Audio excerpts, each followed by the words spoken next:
नमस्कार। आपका अखबार के YouTube चैनल पर आपका स्वागत है। मैं हूं प्रदीप सिंह। जिन 5 राज्यों में विधानसभा के चुनाव होने जा रहे हैं, कौन से हैं 5 राज्य? मिज़ोरम, तेलंगाना, मध्य प्रदेश, राजस्थान और छत्तीसगढ़।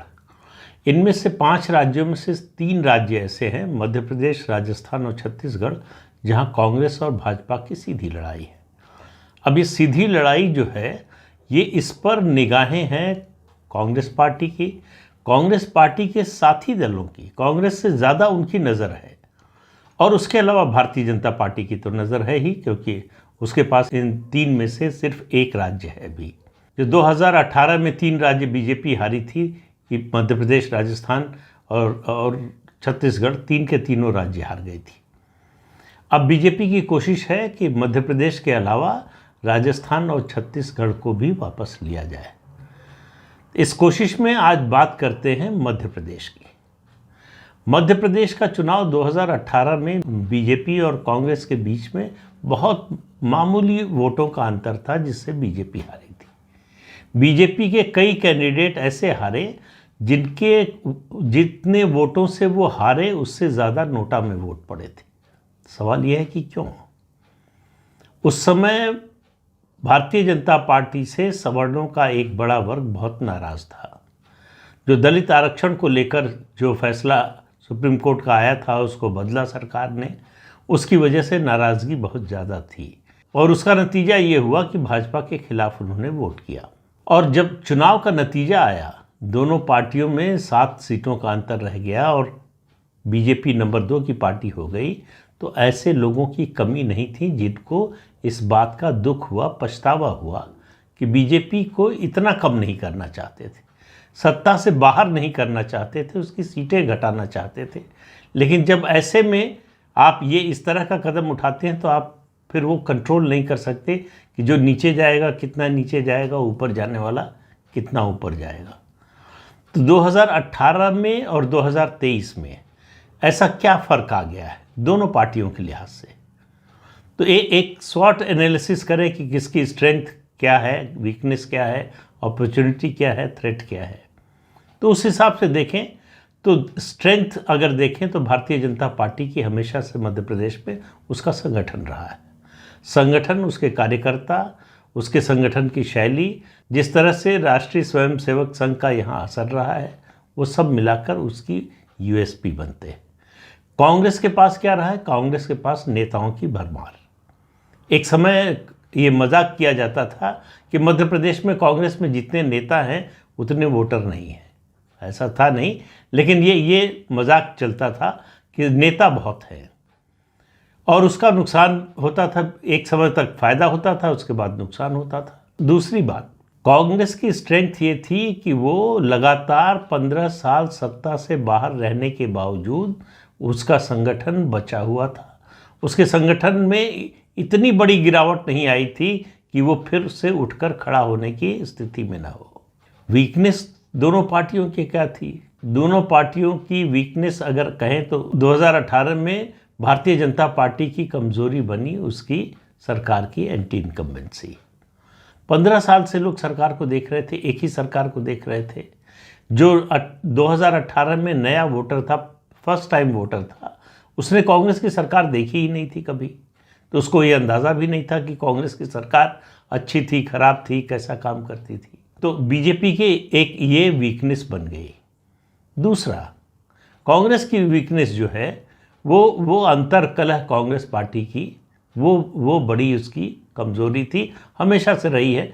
कहा भी जाता रहा है कि कांग्रेस को कांग्रेस ही हराती है। तो जो नेताओं के आपसी झगड़े थे वो उसकी सबसे बड़ी कमज़ोरी थी। खतरा क्या था? खतरा था कांग्रेस के लिए कि 15 के बाद फिर 20 साल के लिए सत्ता से बाहर हो जाए, और 20 साल के लिए सत्ता से बाहर हो जाने के बाद फिर खड़े होना, फिर नया नेतृत्व तैयार करना, ये बहुत ही कठिन काम होता। बीजेपी के लिए था कि एंटी इनकम्बेंसी इतनी हावी हो जाए कि वो सत्ता से बाहर हो जाए, और उसका सेटबैक बीजेपी को राष्ट्रीय स्तर पर भी लगे। ये बीजेपी के लिए खतरा था कि कहीं विधानसभा चुनाव की हार का असर लोकसभा चुनाव पर तो नहीं पड़ेगा, तो अपॉर्चुनिटी क्या थी दोनों पार्टियों के लिए? दोनों जाहिर है कि सत्ता की राजनीति कर रहे हैं, तो अपॉर्चुनिटी थी कांग्रेस को रिवाइव करने के लिए, कांग्रेस की दृष्टि से देखें, और बीजेपी को अपनी निरंतरता बनाए रखने की, कि जो 15 साल की उसकी परफॉर्मेंस है उसके आधार पर वोट मांगे और लोग उसका समर्थन करें, वो सत्ता में बनी रहे जिस तरह से गुजरात में पिछले 26-27 साल से बनी हुई है। अब सवाल ये है कि 2023 आते आते बदलाव क्या हुआ? एक चीज़ तो ये हुई कि 2018 में कांग्रेस सिंगल लार्जेस्ट पार्टी बनी और उसके बाद उसने जोड़ तोड़ के सरकार बना ली। कमलनाथ मुख्यमंत्री हुए और कमलनाथ मुख्यमंत्री हुए उसके बाद कमलनाथ और दिग्विजय में एक समझौता आपस में हो गया सत्ता के बंटवारे का, और उसमें उन्होंने ज्योतिरादित्य सिंधिया को हाशिए पर डाल दिया, किनारे डाल दिया। गांधी परिवार से उनके करीबी संबंध होने के बावजूद मध्य प्रदेश की राजनीति से एक तरह से सिंधिया को बाहर कर दिया गया था। न उनको अध्यक्ष पद दिया गया, मुख्यमंत्री की तो बात ही दूसरी है, डिप्टी चीफ मिनिस्टर की भी बात नहीं हुई, और उनको लगातार लगने लगा कि अब यहाँ हमारे लिए कुछ है नहीं, और गांधी परिवार कुछ कोई फैसला करवाने और उसको लागू करवाने की स्थिति में नहीं है। ज्योतिरादित्य सिंधिया ने कांग्रेस छोड़ने का फैसला किया, और कांग्रेस उन्होंने छोड़ी तो कांग्रेस की सरकार भी गई, तो वो अपने साथ सरकार लेकर आए। इसलिए भारतीय जनता पार्टी को उनको लेने में कोई दिक्कत नहीं हुई कि उनके आने से फिर से सरकार आ गई। हम बात कर रहे थे कि क्या बदला है 2018-2023 में। 2018 में ज्योतिरादित्य सिंधिया कांग्रेस के साथ थे, अब बीजेपी के साथ है। उनके आने से कांग्रेस का कितना नुकसान हुआ है और बीजेपी में आने से उनके कितना बीजेपी को फ़ायदा हुआ है, इसका अभी आकलन होना बाकी है। लेकिन एक बात निश्चित रूप से कही जा सकती है कि कांग्रेस का नुकसान हुआ है और भारतीय जनता पार्टी का फ़ायदा हुआ है। कितना मात्रा जो है वो चुनाव ही बता पाएगा, उसका एकमात्र पैमाना जो है वो चुनाव ही है। तो वो चुनाव नतीजे आएंगे तब पता चलेंगे, तो उसकी बात तो उस समय करेंगे। और दूसरा क्या बदला है? दूसरा जो सबसे बड़ा अंतर आया है, 2018 में कांग्रेस का जो सरप्राइज फैक्टर था, सरप्राइज एलिमेंट था, वो ख़त्म हो गया। ख़ास तौर से मैं फर्स्ट टाइम वोटर की बात कर रहा हूँ। उसको लगा कि भाई इस पार्टी को तो कभी शासन में देखा ही नहीं, हम पैदा हुए तब से जो है ये एक ही पार्टी जो बीजेपी शासन में है, तो एक बार आजमाना चाहिए कांग्रेस पार्टी को भी, एक मौका कांग्रेस को देना चाहिए। तो जो युवा वोटर था, फर्स्ट टाइम वोटर खास तौर से, वो कांग्रेस के साथ चला गया। इसका नुकसान हुआ बीजेपी को, क्योंकि जो फर्स्ट टाइम वोटर होते हैं उनमें से एक बड़ा हिस्सा होता है जो बीजेपी के साथ आता है तमाम राज्यों में। तो एक नुकसान ये हुआ था। दूसरा, कमलनाथ लोगों की अपेक्षा पर खरे नहीं उतर पाए। 15 महीने करीब उनकी सरकार रही, तो जो वादा करके आए थे, राहुल गांधी ने बड़ी बड़ी घोषणाएं की थी, किसानों की कर्ज माफ़ी पर कहा था कि अगर 10 दिन में कर्ज माफ़ी नहीं हुई तो मुख्यमंत्री बदल देंगे। तो न 10 दिन में कर्ज माफ़ी हुई, न मुख्यमंत्री बदला। वो कारण जिन लोगों ने नहीं देखा था या जिन्होंने देखा था और भूल गए, उन्होंने कांग्रेस का राज देखा। जब उन्होंने 2019 की गर्मियों में बिजली कटौती बड़े पैमाने पर देखी, तब उनका माथा ठनका। उनको लगा कि ये तो दिग्विजय सिंह के युग की वापसी हो रही है। आपको याद दिला दें, दिग्विजय सिंह 10 साल मुख्यमंत्री रहे मध्य प्रदेश के, विकास से उनका कोई नाता नहीं था। हालांकि कारण अलग अलग थे। लालू प्रसाद यादव और उनकी सोच में इस मामले में समानता थी कि विकास की कोई ज़रूरत नहीं है, विकास से वोट नहीं मिलता है। तो इसलिए दोनों जाति के जोड़ तोड़ में ही लगे रहे, विकास पर ध्यान नहीं दिया। इसलिए एक ही नारे पर निपट गए, श्रीमान बंटाधार, कि पूरे मध्य प्रदेश का बंटाधार कर दिया इन्होंने। तो कमलनाथ के राज ने लोगों को दिग्विजय सिंह के शासन की याद दिला दी। उसका नुकसान बड़ा कांग्रेस पार्टी को हो चुका है। वो 2019 के लोकसभा चुनाव में भी दिखा। 27 में से सिर्फ एक कमलनाथ की सीट कांग्रेस जीती, उसके अलावा सारी सीटें हार गई। यहाँ तक कि दिग्विजय सिंह खुद भोपाल से लड़े साध्वी प्रज्ञा ठाकुर के खिलाफ और हार गए। और उनके चुनाव में तो देश भर से लोग आए थे, चुनाव प्रचार के लिए। लग रहा था कि मध्य प्रदेश का चुनाव जो है वो राष्ट्रीय चुनाव को के परिणाम को प्रभावित करेगा। अगर भोपाल की सीट कांग्रेस जीत गई तो बहुत बड़ी उसकी उपलब्धि होगी, लेकिन दिग्विजय सिंह हार गए।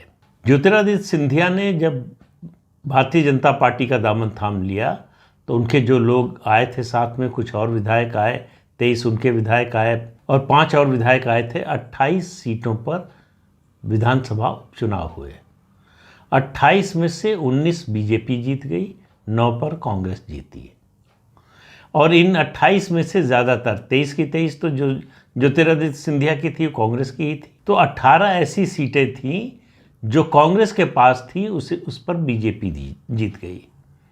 तो परिवर्तन का पहला प्रभाव या पहला चिन्ह वहाँ से दिखाई देना शुरू हुआ। उसके बाद जो सबसे बड़ा डिसाइडिंग फैक्टर बना है, जो उल्टा भी हो सकता था, मुख्यमंत्री शिवराज सिंह चौहान के नेतृत्व को लेकर प्रदेश में कुछ लोगों की महत्वाकांक्षा इतना जोर मारने लगी कि अपने मुख्यमंत्री के खिलाफ एक तरह का षड्यंत्र करने लगे। मुख्यमंत्री को हटाया जा रहा है, उनको अस्थिर करने के सारे उपाय किए गए। ये बार बार ये संदेश देने की कोशिश हुई कि पार्टी हाईकमान नेतृत्व परिवर्तन चाहता है, लेकिन प्रधानमंत्री ने और केंद्रीय गृह मंत्री अमित शाह ने जिस स्पष्टता के साथ ये बात रखी कि नेतृत्व में कोई परिवर्तन नहीं होने जा रहा है, और उसके अलावा शिवराज सिंह चौहान ने अपने को बदला। वो जो एक फैटीग आ गया था 15 साल का 2018 में, उससे उन्होंने सबक सीखा और अपनी राजनीति को ज़्यादा प्रोएक्टिव बनाया।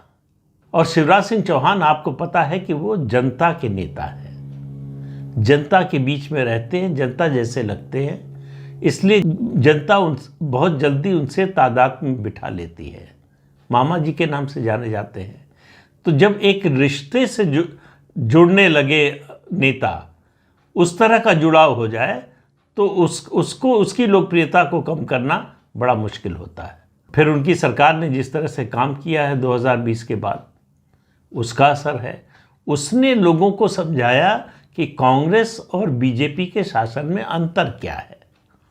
उससे पहले तक 2018 तक समस्या बीजेपी की लगातार 3 चुनाव में ये थी कि तुलना करने के लिए नहीं था। 2003 में जब पहली बार बीजेपी जीती, 2/3 बहुमत से ज़्यादा लेकर आई, तब जो है बीजेपी सत्ता में नहीं थी, इसलिए बता नहीं सकती थी कि उसका राज कैसा होगा या कैसा था। कभी जब था वो, उसको भी बहुत लंबा समय हो गया था। तो कमलनाथ के 15 महीने के कार्यकाल ने दरअसल कांग्रेस का ग्राफ बहुत नीचे पहुंचा दिया। जो उम्मीद थी, जिन लोगों को उम्मीद थी कि ये परिवर्तन कुछ नई चीज़ें लेकर आएगा, नया बदलाव लेकर आएगा, वैसा कुछ दिखाई नहीं दिया।